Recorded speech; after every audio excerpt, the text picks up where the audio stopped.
Ladies and gentlemen, good morning. It is a great honor to welcome you and to be part of this symposium. I would like to apologize on behalf of the president of the park, Mr. Joly, because he has to attend other meetings and I am here to replace him. So, of course, I would like to thank quite a few people before we start. First, I would like to thank some of our partners. They may not be able to speak because we soon have elections, and this is the rule, but they are present here today, and I would like to thank our partners for their support throughout the LIFE symposium preparation. Adrial and Agent de Basins Ages particularly. I would also like to thank our PNR colleague, our Ballon des Vosges Regional Park colleague, Sylvain Mathieu,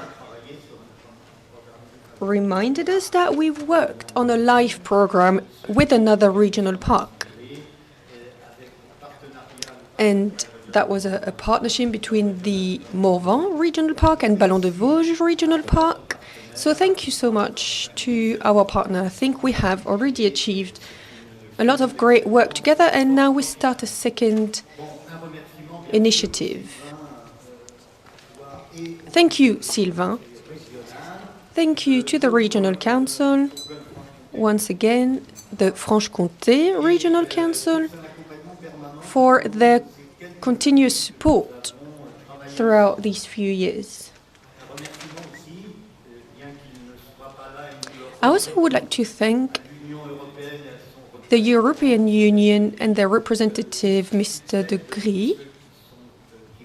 As you may know, this person is Simon Goss's successor. Simon Goss has been with us throughout the first LIFE program, working on the park, and he started this program as well. We're very grateful.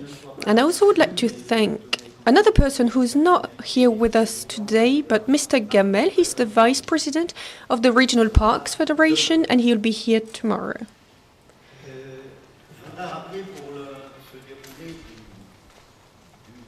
So I would like to remind you about the LIFE program, because through the LIFE program we were able to start a few initiatives in the regional parks. And in this time, the communities have given us the authority to manage the regional parks, to improve natural parks, quality of life. So this is one of our main remits. And I also would like to remind you that the regional natural parks remits are also to innovate and to experiment. And we are here, the LIFE program, to relay the public, national, regional, local, and European regulations. So the LIFE program has been implemented following the first LIFE Nature program, which was based on streams.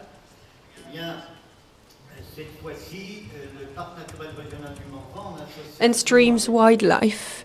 And the Morvan Regional Park, with our partner Ballon des Vosges Regional Park, wanted to continue after the first LIFE program with the European program, so we could give wider ground to this program. This second LIFE program should actually finish soon, in August 2017.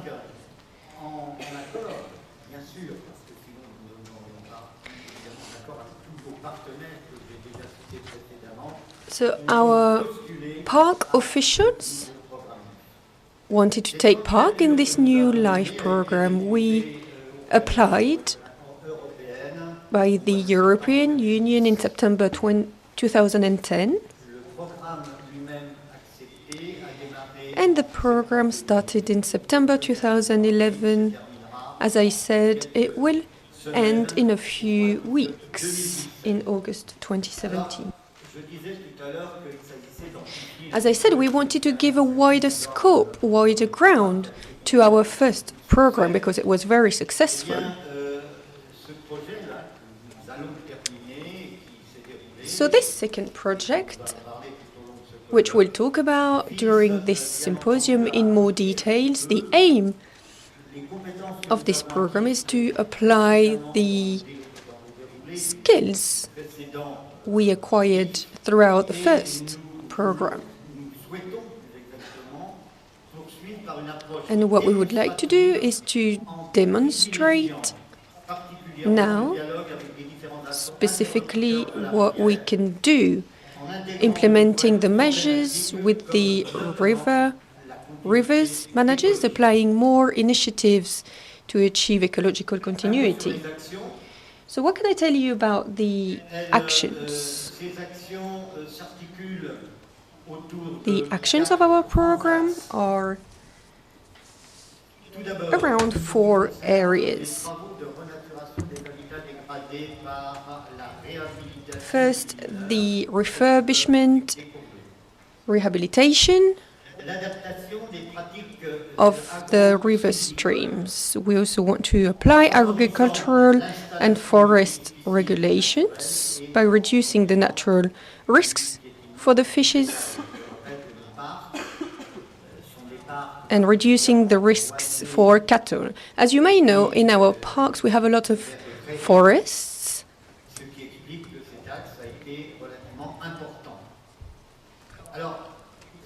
and meadows, so that was an important work for area. So the next one is removing barriers, works, which are today obstacles on our main rivers. And the last area we wanted to work on is the teaching tools, the information which we can communicate, every tool we can use to raise awareness for the wider public. This will be useful for local officials, will be useful for the public, for schools, and for the park employees alike. Through the LIFE program, we wanted to implement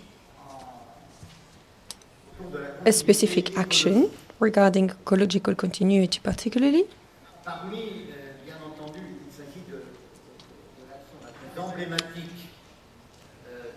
So of course that is really the flagship action, restoring ecological continuity, specifically in the Yonne region, the Cousin Valley, which I think you will see on Friday.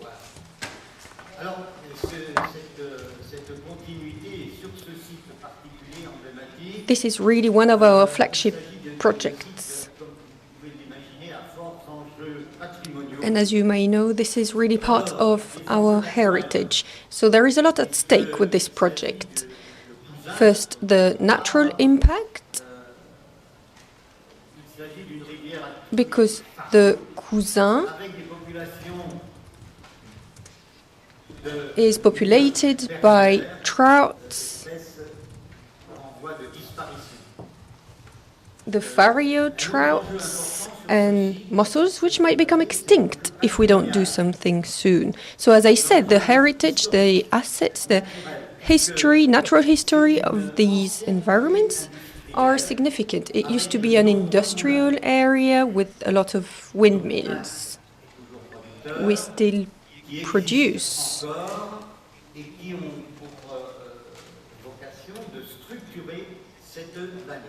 With one of those windmills, which helps structure the valley.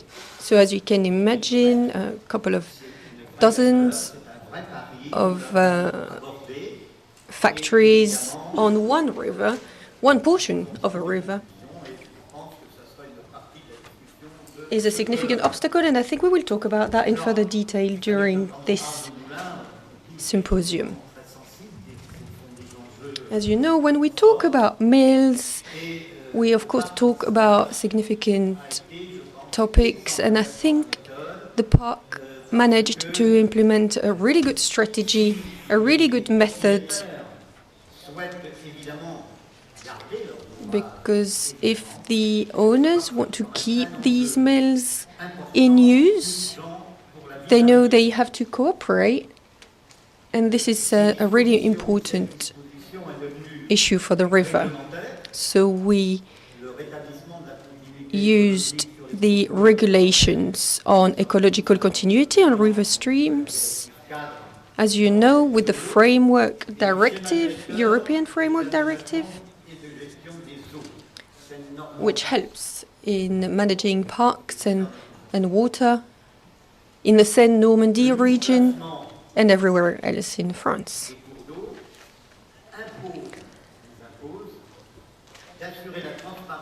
So we also have to make sure that we apply the ecological transparency of the works on rivers and streams. And we have also been able to see that this regulation, these pieces of legislation are difficult to apply. We have noticed it in almost every case. We had to apply it in.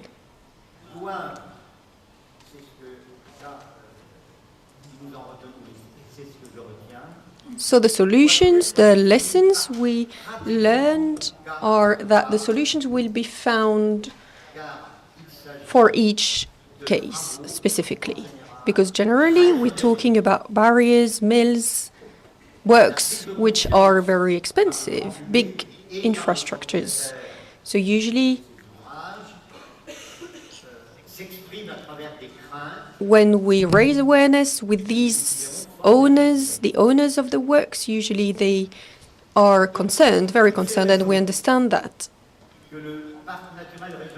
For this reason, the Morvan Regional Park decided to start supporting, to provide help to the infrastructure owners in the Cousin Valley by listening to their needs, finding ecologically and socially acceptable solutions. Why are we here today in this symposium? Well, first, we wanted to dedicate this symposium specifically to the ecological continuity issue, because we want to share the results of our initiatives, our actions, and we want to open the discussion to talk about the other impacts regarding energy, landscape, the consequences of the dams and where on our rivers and streams. Thanks to this symposium, we will draw the conclusions of our initiatives and actions. We will talk about the challenges, the difficulties in implementing these actions, and we will list the different tools and levers we can use to achieve success in our projects. Our parks have applied these principles. The principles of knowing, of bringing together, of acting and communicating. This was our methodology. We have seen that it could work, and we want to tell you about it and show you through the field visits you will go for on Friday. As Sylvain said, we have international participants in this symposium, and I can confirm we have 224 participants. And I am delighted to see how many people are interested. We have 5 foreign countries: Germany, Belgium, US, Netherlands. And 2 more, and we had a couple of people who couldn't come, unfortunately, from the UK, Poland, and Sweden, and Scotland, but we will hear about the cases in these countries as well. Thank you so much for your attention.